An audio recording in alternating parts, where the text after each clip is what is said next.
junto, irmãos. Amém? Eu gostaria de chamar hoje a pregadora da noite. Não vai ser eu que vou ministrar, não. Hoje vai ser a minha esposa.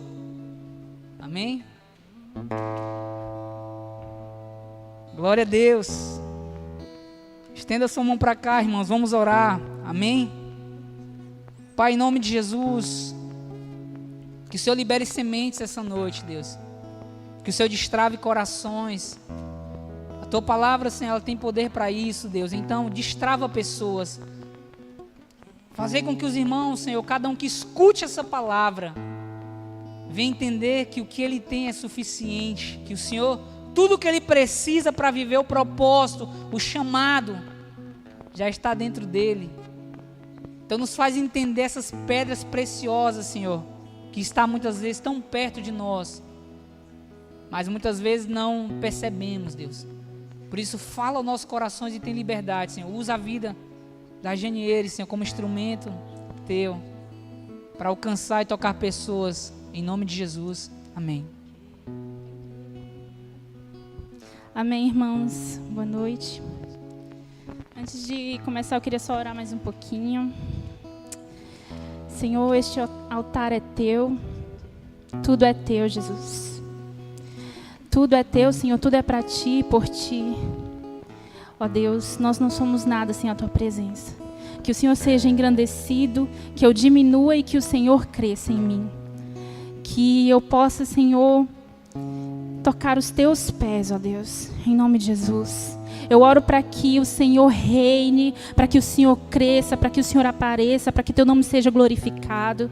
Que eu não venha falar nada segundo o que eu acho ou o que eu penso, segundo as minhas emoções, mas segundo o Teu Santo Espírito, Senhor. Pois Ele é suficiente. Tu és suficiente, Senhor, nas nossas vidas. Falte tudo, mas não falte a Tua presença, ó Deus. Em nome de Jesus, eu oro que o Teu Santo Espírito toque os corações, toque o meu coração, como já tem tocado nesses dias, e que o Senhor possa alcançar vidas esta noite. Em nome de Jesus, seja adorado, seja engrandecido, seja, Senhor Deus, entronizado. Este altar é Teu, o trono é Teu, e Tu és soberano e majestoso, e está acima de tudo e de todos. A glória é Tua, a honra é Tua, a majestade é Tua, Senhor. Aleluias. Amém, irmãos? Confesso que estou um pouco nervosa, mas eu creio que Deus está no controle de tudo, né? E eu queria começar pedindo aos irmãos que abrissem, pegassem a sua Bíblia, se você não estiver com a sua Bíblia perto, né? Mas você pegasse a sua Bíblia, porque nós vamos ler a palavra do Senhor. E eu pensei em várias coisas, eu já tinha, né, essa palavra pronta, porque na verdade ela é fruto de um devocional. Mas eu pensei em como fazer ou em como falar, né? Desde o início do mês que o pastor José Ilso colocou a escala das mulheres na terça-feira, há uns 15 dias atrás, eu já comecei a fazer a ministração. E aí, mas é uma coisa muito diferente, né? Uma coisa é devocional, outra coisa é você transformar isso numa palavra, né, que vá até os corações e transformar isso em Deus em uma flecha, né? Não só segundo o que Deus ministrou especificamente para você, mas principalmente o que Ele quer falar para todo o seu povo, né? Essa é a diferença de devocional para uma palavra. E eu vou ser bem transparente com os irmãos, vou fazer aqui como se fosse um devocional, versículo a versículo, e quero que vocês me acompanhem, né? Então, pegue a sua Bíblia, abra lá em João, no Evangelho de João, no capítulo 6. E nós vamos ler primeiro no capítulo 6, do 1 ao 14. Vamos ler ele todo, amém? Esse pedaço todo, né? Porque a primazia é da palavra do Senhor, né? Não aquilo que eu quero falar, mas a palavra dele é mais importante, é ela que vai nos transformar, ela que nos transforma, ela que nos liberta, ela que nos capacita, então que ela tenha prioridade, amém? Então vamos começar lendo, eu vou ler para vocês aqui junto com vocês, me acompanhem aí. João 6, a partir do versículo 1, diz assim: Passando algum tempo, Jesus foi para a outra margem do mar da Galileia, que é o mar de Tiberíades. Então uma grande multidão o seguia, porque todos tinham visto os sinais que ele realizava nos enfermos. E Jesus subiu ao monte e sentou-se ali com seus discípulos. Ora, a Páscoa, uma festa dos judeus, estava próxima. Jesus ergueu os olhos e, vendo uma grande multidão que vinha em sua direção, disse a Filipe: Onde compraremos pães para lhes dar de comer, para lhes dar a comer? Mas disse isso apenas para o provar, pois ele bem sabia o que ia fazer. Filipe lhe respondeu: 200 denários não seriam suficientes para que cada um recebesse um pequeno pedaço de pão. Um de seus discípulos, André, irmão de Simão Pedro, disse a Jesus: Há aqui um rapaz com 5 pães de cevada e 2 peixes pequenos. Mas de que servem no meio de tanta gente? Então Jesus disse: Fazei que o povo se assente. Assim assentaram-se os homens em número de quase 5.000. Jesus pegou os pães e, tendo dado graças, repartiu-os entre os discípulos e para os que estavam assentados. E da mesma maneira se fez com os peixes, tanto quanto desejaram. E quando estavam fartos, disse Jesus aos seus discípulos: Recolhei os pedaços que sobraram, para que nada se perca. Assim sendo, eles os ajuntaram e encheram 12 cestos com os pedaços dos 5 pães de cevada, deixados por aqueles que haviam comido. Então, vendo aqueles homens o sinal que Jesus havia realizado, disseram: Este é verdadeiramente o profeta que devia vir ao mundo. A palavra do Senhor ela é maravilhosa, né? E ela nos constrange em amor, e ela nos ensina, né? Eu botei uma colinha aqui para não esquecer de nada, mas eu acho que não vou falar nem metade disso aqui, mas tudo bem. Irmãos, essa passagem aqui, ela se passa num contexto próximo à época da Páscoa, né? Não era a Páscoa que Jesus seria morto ainda, era um ano antes, né? Então Jesus ele parte do mar da Galileia, ou lago da Galileia, né? Que na verdade é um lago. E o mar da Galileia, a sua margem, ela é rodeada por 9 ou 10 cidades, mais ou menos. E Tiberíades é uma delas. Então Jesus sai de uma margem e vai até a margem de Tiberíades. E lá ele se assenta num monte, sobe ao monte, né? E se assenta ali com seus discípulos, né? Jesus ele fez muitos milagres antes desse milagre da multiplicação. Jesus ele fez milagres, seu primeiro milagre, né? Que ele fez vinho, né? De onde não tinha, transformou água em vinho. Fez muitos milagres de cura, né? E nós sabemos que os milagres que Jesus fez, a intenção, o propósito desses milagres, desses sinais, né, que Jesus fazia, era exatamente para apontar para o Cristo, para que aquelas pessoas crescem que ele era o Cristo, né? O foco principal dos sinais que Jesus fazia não era o homem, nesse sentido, era a glória do Cristo, era para que o Cristo fosse reconhecido, aquelas pessoas crescem nele, se convertessem, reconhecessem que ele era o Cristo, o Messias enviado por Deus, o Filho de Deus. Então, os sinais miraculosos que Jesus fazia, ele fazia para isso. Primeiro porque o Pai o mandou fazer, ele mesmo disse que tudo que ele viu o Pai fazer, ele fazia, ele repetia. Tudo que o Pai mandava, ele fazia. Ele não fazia nada por si mesmo ou para que seu próprio nome aparecesse. Era tudo de acordo com o que o Pai lhe havia direcionado. Então, o propósito dos sinais, dos milagres que Jesus fazia, em primeiro lugar, era esse. Jesus se preocupava com o homem, sim. Jesus tinha compaixão. Jesus, ele se importava com as necessidades do homem, dos seres humanos, das pessoas. Mas a prioridade dos sinais que Jesus fazia era para que o Cristo, ele fosse reconhecido, que as pessoas o vissem e crescem nele para a salvação. Amém? E o verso 2, ele é muito revelador. Ele diz assim: então uma grande multidão o seguia, porque todos tinham visto os sinais que ele realizava nos enfermos. Por que todos os seguiam? Porque creram que ele era o Cristo? Será? O versículo 2 diz que eles o seguiam porque tinham visto os sinais.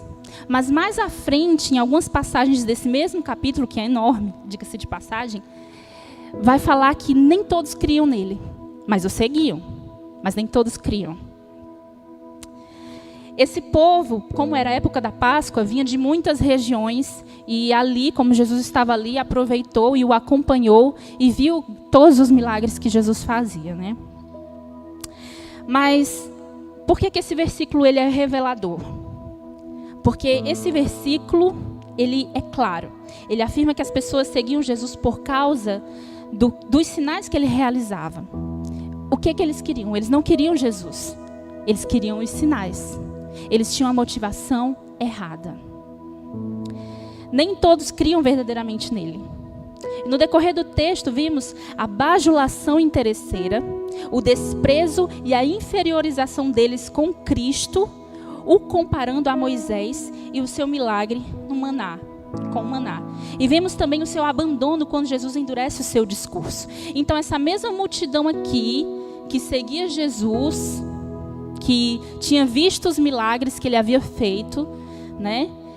Mais à frente, no versículo 15, depois que ele multiplica os pães e os peixes e mata a fome de todo mundo, eles tentam fazê-lo rei, tentam elevá-lo, tentam honrá-lo, né?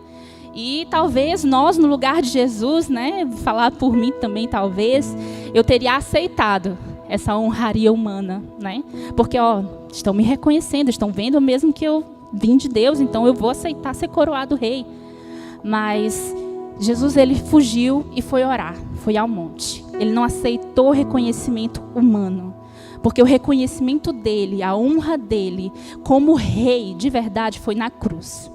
Não foi exaltado por homens. E mais adiante, a gente vai ver que quando Jesus, essa mesma multidão, depois que Jesus vai para Cafarnaum com seus discípulos, essa multidão vai atrás dele, desesperada, né? Nossa, eles querem Jesus, né? Como eles querem Jesus? Enfim, queriam mesmo, né? O que Jesus fazia, não o Jesus que fazia os milagres. E quando eles chegam para Jesus, eles dizem: mestre, quando tu chegasses aqui, e Jesus dá logo na testa deles. Eles dizem: olha, no 26, vocês estão, em verdade eu vos afirmo que vocês me buscam não porque viste os sinais, mas porque comestes os pães e vos fartastes. Então Jesus os confronta em amor e lhes afirma e mostra para eles mesmos as suas motivações a irem atrás de Jesus.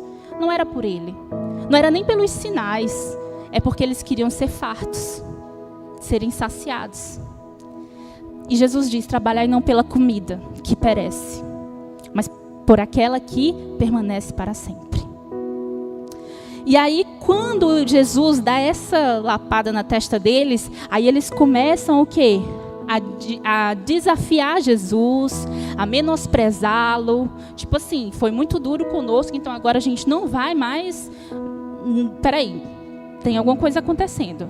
Eles dizem, o versículo 28 diz que eles perguntam a Jesus: o que faremos para realizar as obras de Deus? E Jesus responde: a obra de Deus é esta, que creiais naquele que por ele foi enviado. Se eles seguiam Jesus, se eles seguiam Jesus, por que Jesus disse que a obra que eles tinham que fazer era crer naquele que por ele foi enviado? Porque eles não criam. Eles não criam ainda. Por esse motivo o desafiaram, diz o versículo 30. Que sinal? Olha a ousadia. É hilário essa pergunta deles. Que sinal poderás realizar para que o vejamos e creamos em ti? que obras farás? Um povo que no versículo 2 diz que seguia Jesus porque tinha visto os sinais. Um povo que tinha sido alimentado de uma forma miraculosa no monte, de 5 pães e 2 peixinhos, mais de 5.000 pessoas. A Bíblia fala mais de 5.000, só homens, 5.000 homens, fora mulheres e crianças. O pastor Augusto Nicodemos diz que a conta pode chegar facilmente entre 10 e 20.000 pessoas no total. Então foi nessa faixa toda que foi alimentada por 5 pães e 2 peixinhos. E eles perguntam para Jesus descaradamente: que obras tu vai fazer para a gente poder crer em ti? Quantas vezes nós perguntamos isso para Jesus, para Deus, com a nossa incredulidade, depois de tudo que o Senhor já fez na nossa vida? E aí se segue toda essa confusão aqui. Jesus fala, né, do pão, que o pão que ele dá, eles comparam Jesus com Moisés. Nossos pais comeram maná no deserto, como está escrito. Ele lhes deu a comer pão do céu. Ou seja, comparam Jesus e o seu milagre com o milagre do maná lá, que Deus fez através de Moisés. Estão tentando comparar e diminuir Jesus. E aí Jesus diz que tem o verdadeiro pão, que quem comer dele terá vida eterna, né? É o pão que desce do céu e dá vida ao mundo. Aí nessa hora ele já vira mestre, já vira Senhor. Eles falam no 34. Então eles pediram a Jesus: Senhor, dá-nos sempre desse pão. E aí Jesus vai endurecendo o discurso, e lá no versículo 66 vai dizer que daquele momento em diante muitos dos seus discípulos recuaram e não mais andaram com ele. Enquanto Jesus fazia a vontade deles, supria as suas necessidades, né? Jesus era bom, era Senhor e Mestre. Mas a partir do momento que Jesus endurecia o discurso como correção, mesmo que em amor, ele deixava de ser Senhor e Mestre. E aí viravam as costas para ele.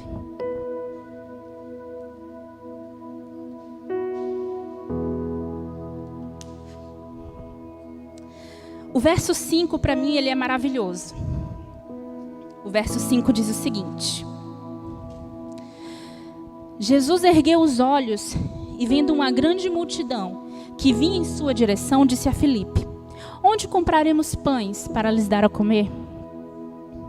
Eu acho esse versículo maravilhoso porque, apesar da motivação dos sinais, dos milagres que Jesus fazia ser aquela que eu falei no início, né, apontar para o Cristo, Jesus, ele se preocupava com as necessidades das pessoas, ele sentiu as nossas dores, ele viveu as nossas dificuldades, ele nos entende, ele não entende a nossa ação, mas ele entende o nosso sofrimento, né? Aquilo que nós vivemos não justifica o nosso pecado, mas Jesus entende o nosso sofrimento. E então aqui, Jesus mostra essa preocupação com a necessidade daquele povo naquele momento. Todos os seguiam, estavam vários dias o seguindo, né? E apesar de saber que nem todos criam nele e que a maioria iria deixá-lo mais à frente, ele pergunta a Filipe: como nós vamos alimentar todo esse povo? Não só quem creu, todo o povo. Né? Sabe o que eu aprendo com isso? Que a questão não é se Deus quer prover na minha vida. A questão não é se Ele cuida de nós ou se Ele quer nos abençoar. Deus quer nos abençoar, mesmo nos momentos de aflições. Eles são necessários, dificuldades, né, de provações para tratar o nosso caráter. Mesmo nesses momentos, no fim é para nos fazer o bem. Então Deus, Ele nos ama, Ele cuida de nós, Ele sabe de tudo que nós necessitamos antes de nós pedirmos. Mas a questão não é se Deus quer fazer por mim. A questão é se eu busco a Ele por causa disso, ou se é por quem Ele é. E esse povo aqui, que estava aqui no versículo 2, estava buscando Jesus por causa dos sinais que eles viram e por causa dos milagres.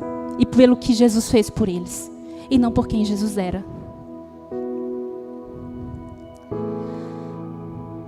A motivação errada gera inconstância. Nós precisamos sondar os nossos corações e ver qual a nossa motivação quando nós estamos buscando ao Senhor. Qual a nossa motivação quando nós viemos à igreja, quando nós estamos aqui, quando nós queremos servir em algum lugar, fazer algo para Deus? Será que é para Deus mesmo? Nós precisamos ver as nossas motivações, irmãos, porque a motivação errada gera inconstância. Esse povo aqui estava seguindo Jesus por causa das coisas que ele podia fazer por eles. E quando Jesus endureceu o seu discurso, eles o deixaram. Quando Jesus prometia coisas boas, o pão da vida que desce do céu, eles diziam: Mestre, Senhor. Mas quando Jesus os corrigia, e isso era bom, porque o pai disciplina o filho que ama. Essa semana Deus me corrigiu de uma forma íntima em determinadas coisas. E eu chorei de alegria. Sabe por quê? Porque me veio uma sensação de: eu não sou bastarda, eu não sou órfã. Porque o meu pai me corrige. Eu tenho um pai e ele me corrige. Então, se eu sou corrigida, eu sou filha. Eu não sou bastarda. Quando eu entendi isso, eu chorei de alegria e disse: Senhor, obrigada. Pai, obrigada por me corrigir. E essas pessoas que não suportaram a correção, elas abandonaram Jesus. Porque a motivação delas era errada. Uma hora era Senhor e Mestre, outra hora era Moisés era melhor que tu. Moisés também fez isso aí. O mundo também tem o que me dar melhor, mais do que tu pensa.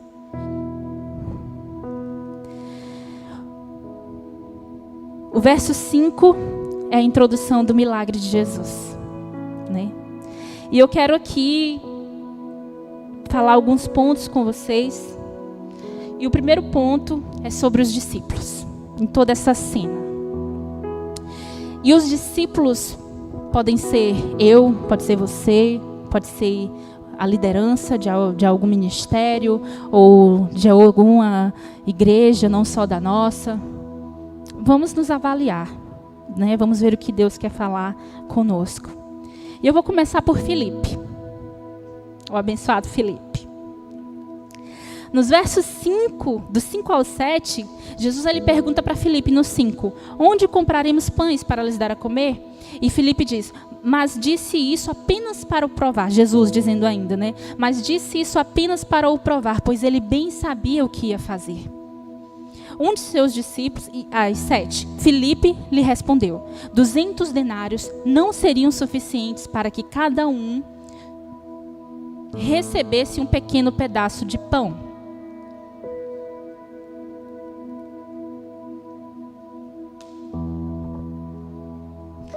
Filipe. Jesus apresenta uma questão para Filipe e espera uma resposta dele.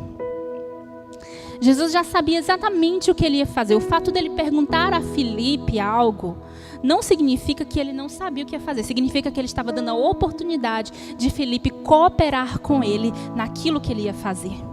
E Deus faz isso conosco. Nós trabalhamos com o Senhor, nós cooperamos com ele na sua obra, né? Então Jesus instiga Filipe para ele, né, cooperar com ele nesse milagre. Mas sabe qual é o problema? É que Filipe não respondeu aquilo que Jesus esperava. Jesus perguntou a Filipe onde eles iriam comprar pão para alimentar aquele povo. E não com que dinheiro eles iam fazer isso. O dono do ouro e da prata perguntou onde e não com quanto.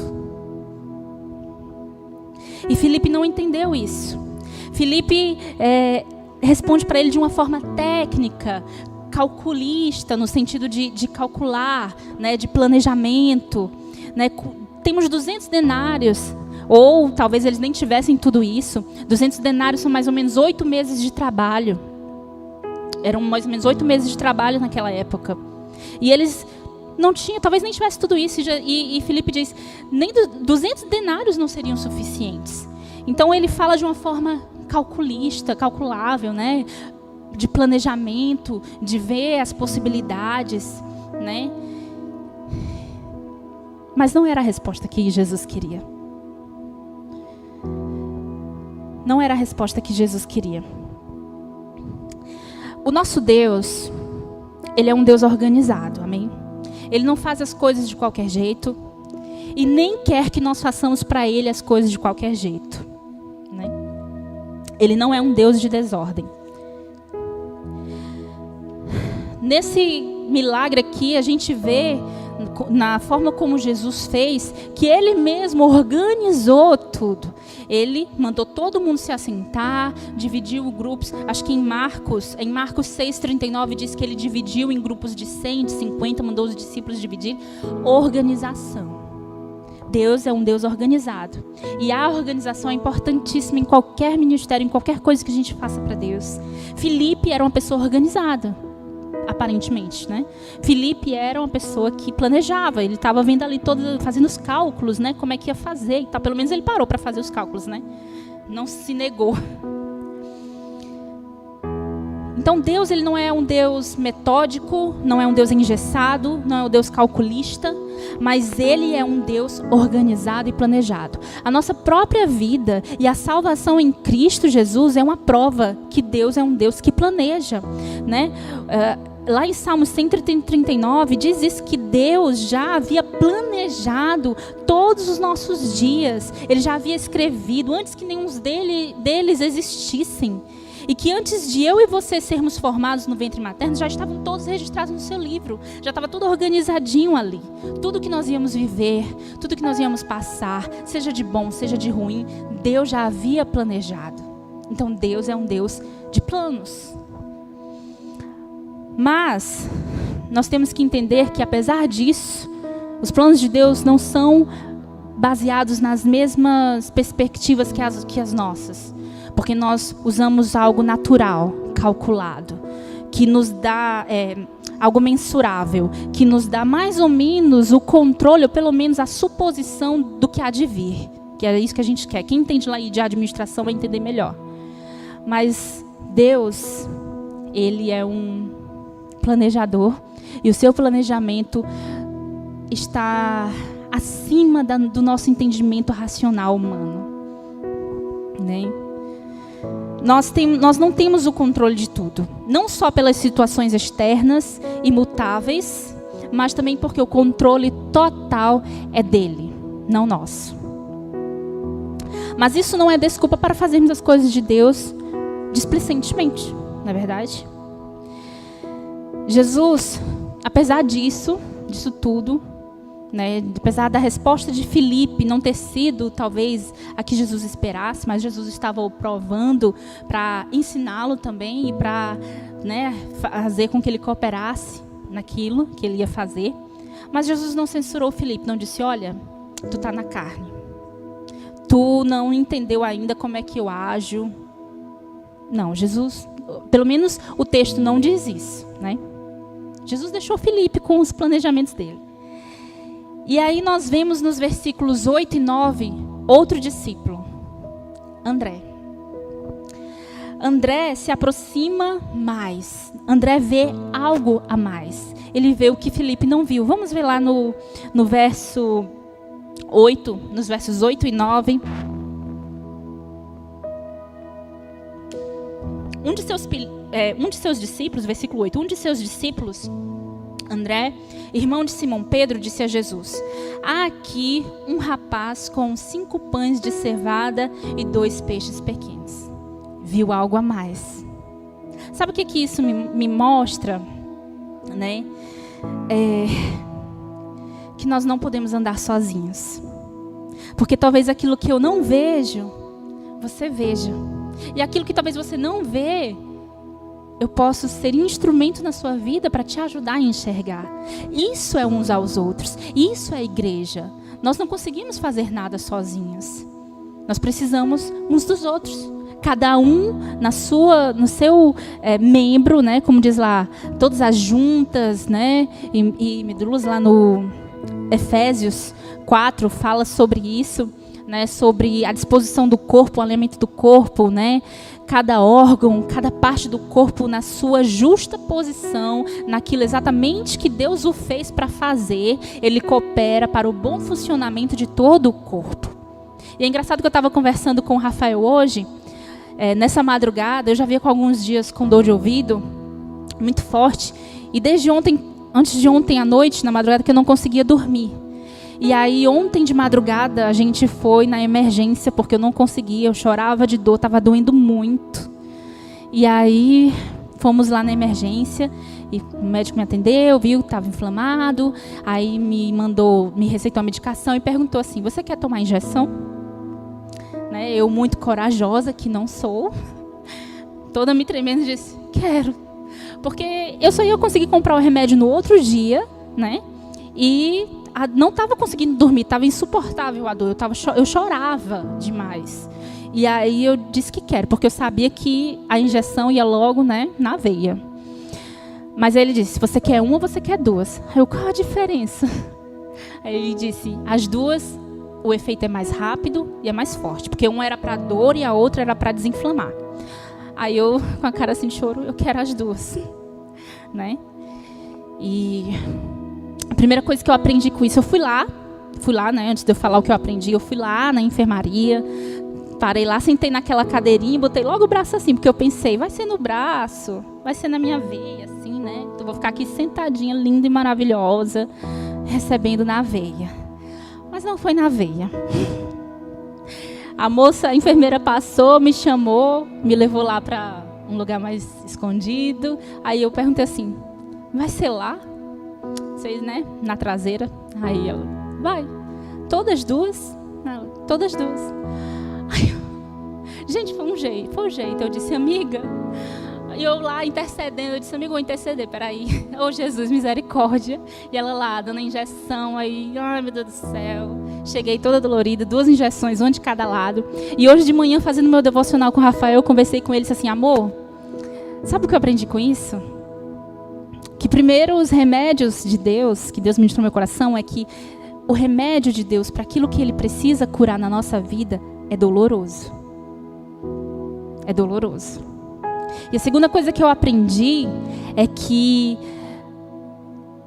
uma enfermidade no corpo afeta as outras partes do corpo. Eu estava com dor de ouvido, a traseira não estava sentindo nada, não tinha problema nenhum ali, né? Mas foi ali que eu recebi o remédio para que sanasse o meu ouvido. E a dor foi lá, né? Então tem pessoas ou partes do corpo que sofrem, ou se não sofrem, mas elas recebem a medicação para que a parte que está sofrendo seja curada.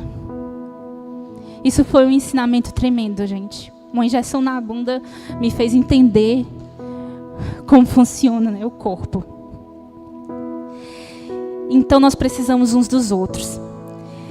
Mas outra coisa que eu aprendi, que eu vi aqui em André, foi a resposta que ele deu, a segunda parte. Ele diz assim: há aqui um rapaz com 5 pães de cevadas e 2 peixes pequenos, mas de que servem no meio de tanta gente? Foi o tiro de misericórdia aqui de André.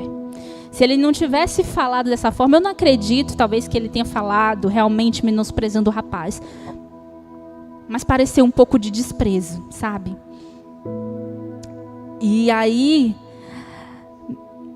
André, apesar de enxergar a provisão de Deus, ele menosprezou o rapaz e seu mantimento. Sabe o que Jesus estava ensinando aqui para os seus discípulos, futuros pastores e líderes da igreja?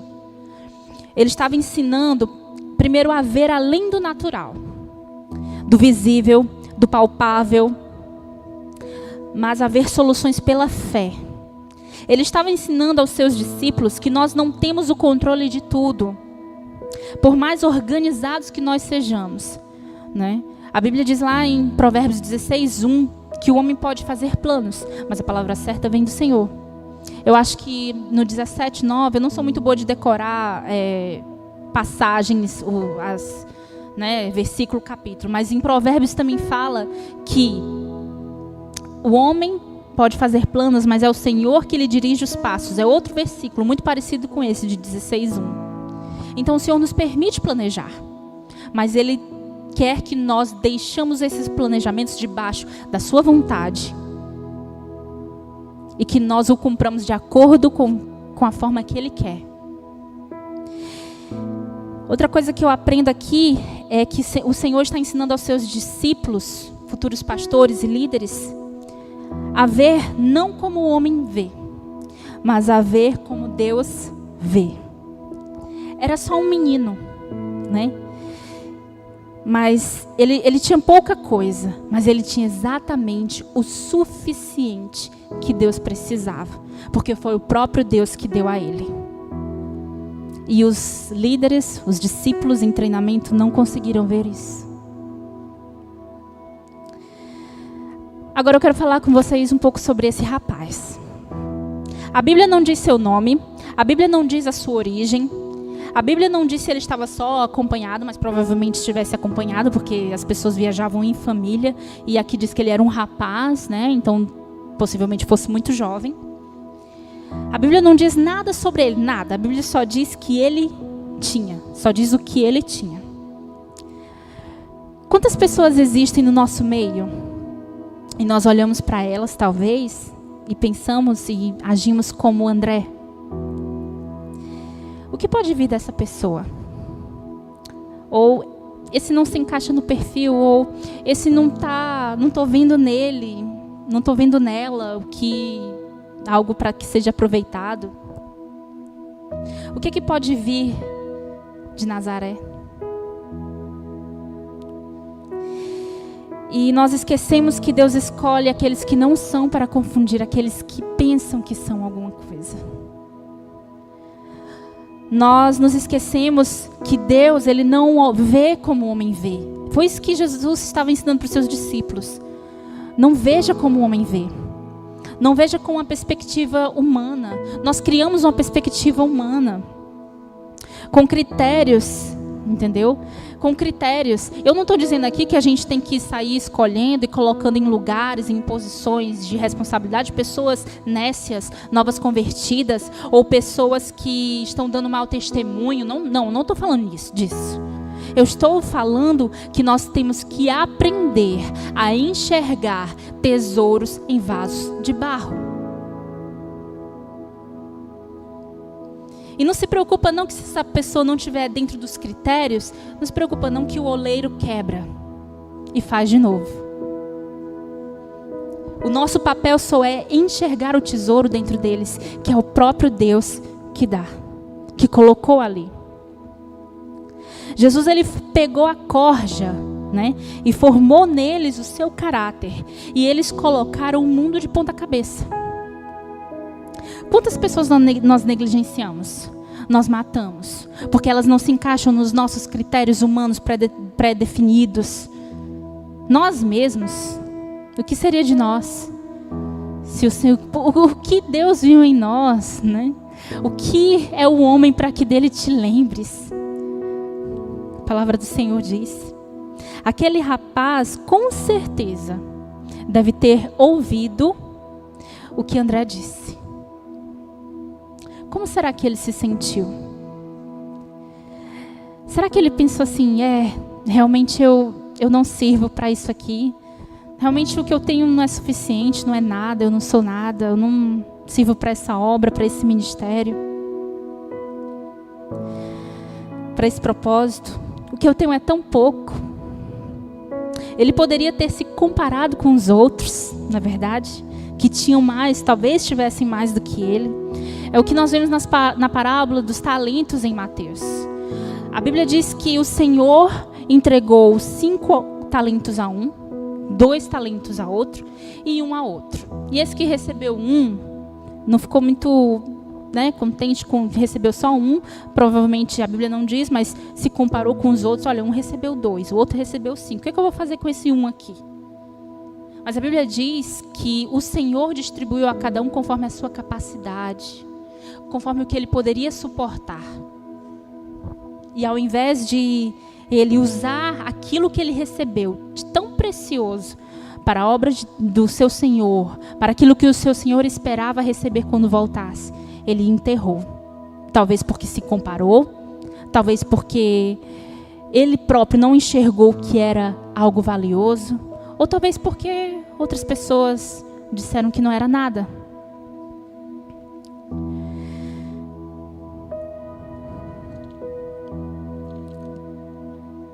Foi o próprio Deus que deu.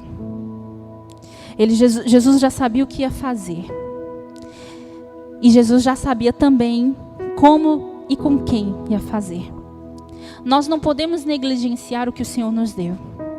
Sejam dons, sejam pessoas para nos ajudar, para servir, para serem forjadas, sejam recursos. Tudo que Ele nos dá é suficiente para aquilo que Ele nos chamou para fazer. Nós, como líderes, não podemos desprezar ninguém, porque Deus usa quem Ele quer. Ele não usa aquele que eu seleciono, ou que eu vejo ali que tem potencial. Ele usa quem Ele quer. E nós precisamos identificar, né, e nos alinhar com a vontade de Deus e com o seu propósito, para que nós vejamos como Ele vê e enxergarmos.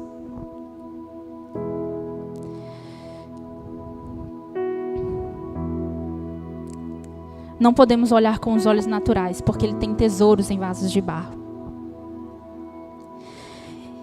E nisso tudo eu aprendo com Jesus, né, minhas considerações finais.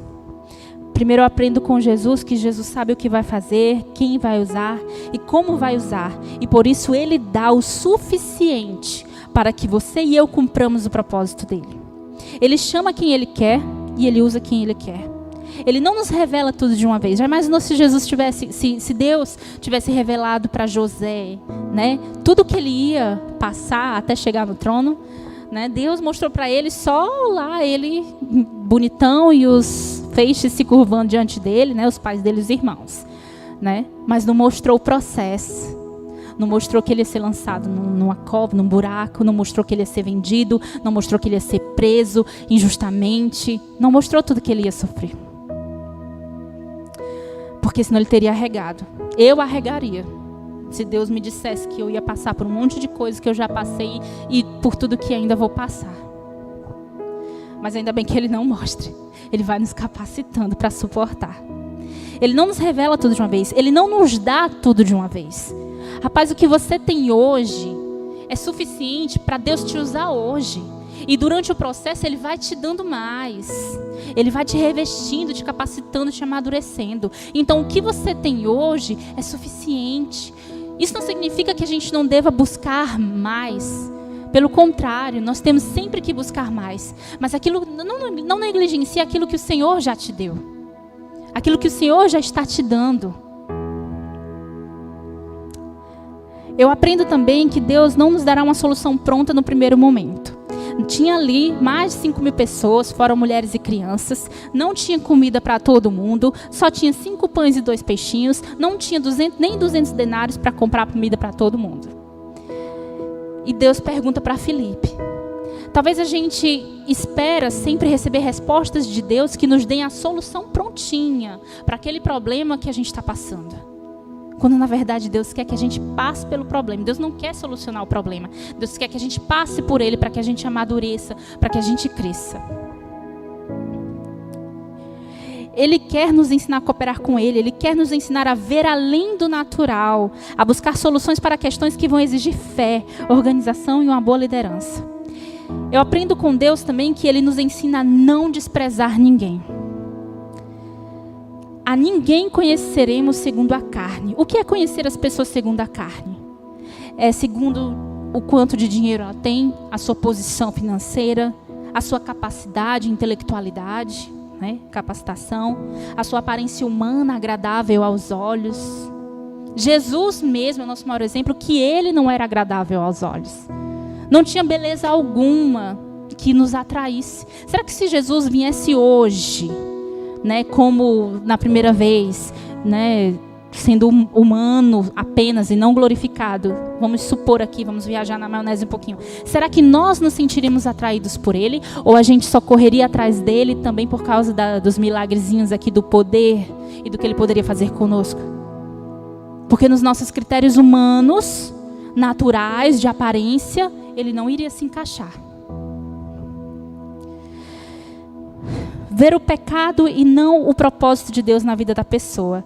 Irmãos, nós todos pecamos e nós todos falhamos com Deus. Todos os dias. Deus sofre indignação todos os dias. Mas glória a Deus que também as suas misericórdias se renovam a cada manhã. Mas todos nós pecamos. Existem aqueles que estão chegando agora, existem aqueles que... Todos nós estamos no processo. entendeu? Mas todos nós estamos em níveis diferentes. Tem pessoas mais maduras, tem pessoas que estão ainda assim na carne mesmo e precisam ser lapidadas. Mas nós não podemos olhar para o pecado da pessoa. Nós temos que corrigir, nós temos que ensinar. Mas nós não podemos olhar para o pecado dela e dizer, você não serve. Nós temos que ver o propósito de Deus na vida daquela pessoa. E trabalhar nela em cima disso. Outra coisa que eu aprendo com o Senhor é que o que temos é suficiente. Porque foi Ele que nos deu. E o que faltar, Ele vai prover. Na verdade, não vai faltar. Ele vai dar na medida que nós vamos suportando e no tempo certo que Ele quer dar. Ele sabe como usar o que Ele nos dá, Ele sabe quando usar, Ele sabe onde usar. Ele pode não dar tudo de uma vez, mas Ele não deixa a obra incompleta. Porque Ele é o maior interessado que ela seja concluída. E é Ele que vai concluí-la. Jesus nos ensina a repartir. Né? Então Jesus e os discípulos só tinham aqueles 5 pães e 2 peixinhos. Mas foi suficiente. E eles repartiram. Se o rapaz tivesse guardado só para ele, disse, não, é muito pouco, é para mim, para minha viagem, eu não vou repartir. Se ele retesse, teria continuado só os 5 pães e 2 peixinhos. Mas quando ele deu nas mãos do Senhor e repartiu, multiplicou-se de uma forma miraculosa. Outra coisa que eu entendo, ainda que eu tenha todo o recurso, toda a provisão, tudo que aparentemente seja necessário para o cumprimento do propósito de Deus, se eu não tiver uma vida de oração e consagração, não vai valer de nada. Lá na história da viúva pobre, lá em 2 Reis, quando Eliseu, se não me engano, ele vai, a viúva vai até ele, e aí ele diz para a viúva assim, olha, a viúva reclama com ele e tal, ele pergunta, o que tu tens aí? Será que Jesus já não perguntou para você, o que você tem? Porque, na verdade, o que talvez você já tenha, foi Deus que te deu. Mas Ele está te perguntando, está te ensinando a reconhecer o que Ele já te deu. O que tu tens aí? E ela disse, olha, a mesma coisa de André, a posição de André. A diferença é que foi com ela mesma. Disse, olha, eu só tenho aqui um vaso de azeite, tão pouquinho. Aí o profeta diz, olha, vai lá nos teus vizinhos, pede mais vasilhas. Precisar dos outros. Se humilhar, constrangimento, sair pedindo de porta em porta. Me dá uma vasilha. Ei, me empresta isso aqui. Ei, eu estou precisando disso aqui. Você pode me ajudar? E depois ele falou, entra na tua casa, se tranca, tu e teus filhos. E faz isso, isso e isso. E ela foi e se trancou. O azeite significa unção. O azeite significa o derramar de Deus. Ela se trancou na sua casa com seus filhos. E isso para mim quer dizer que ela foi buscar a Deus. E que ela foi repartir com seus filhos. E eles lá, se enchendo de azeite. Se enchendo de azeite. Se nós não nos consagramos, se nós não oramos, ainda que Deus tenha um propósito na nossa vida, ainda que Deus queira fazer grandes coisas através de nós, nós não seremos úteis na mão de Deus. Conclusão, irmãos. Para concluir, nós precisamos aprender a ver como Deus vê. E nós precisamos reconhecer que aquilo que Deus nos deu é suficiente. Aquilo que Deus nos deu é suficiente para hoje. Nós precisamos ver as situações com os olhos de Deus, buscando soluções não apenas naturais. Nós precisamos aprender a discernir, a ver que talvez aqueles de quem nós não esperamos nada, podem ter exatamente aquilo que precisamos para a obra de Deus. Nós precisamos aprender a ser gratos pelo que Deus colocou em nossas mãos. Se é precioso para Deus, então precisa ser precioso para mim também. Jesus nos chama e pergunta, o que tu tens aí? Se tu não tens nada, eu acho que é porque talvez você não esteja buscando. Porque Ele quer dar. Ele quer repartir com você os sonhos dele, os propósitos dele. Mas a gente precisa buscar. Talvez você diga, mas eu não tenho nada. Eu não tenho recursos, eu não tenho dinheiro, eu não sei nem falar. O que eu tenho? Você tem o Espírito Santo. E Ele é suficiente. Na verdade, Ele é tudo. Tudo. E Ele que nos capacita, Ele que nos dá as palavras certas para serem usadas. É Ele que tem que falar por nós. E por fim, quando todas as possibilidades humanas, racionais e controláveis acabam, Deus faz. Porque para que ninguém se glorie, para que todos vejam e saibam que Ele é Deus. Quando todas as saídas, todos os escapes, os jeitinhos brasileiros não dão certo e não há mais alternativas, nós reconhecemos que Ele é tudo e só nos resta confiar e depender. Há algum tempo atrás, em 2018, depois que eu sofri um acidente, eu orando a Deus,